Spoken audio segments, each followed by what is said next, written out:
兄弟们，前一段时间在某多多上买了10台戴夫斯的压缩机，正好赶上压缩机打特价，一台压缩机只要199就可以买到，正常的话需要400多。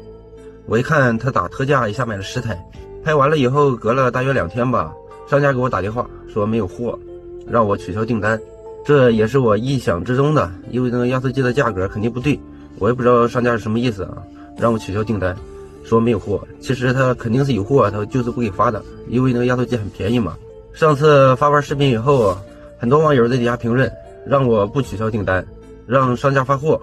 然后现在已经过了1个星期了，我看商家给我发的货已经到了，咱们一会儿就去快递点拿一下。商家也给我打过电话，他说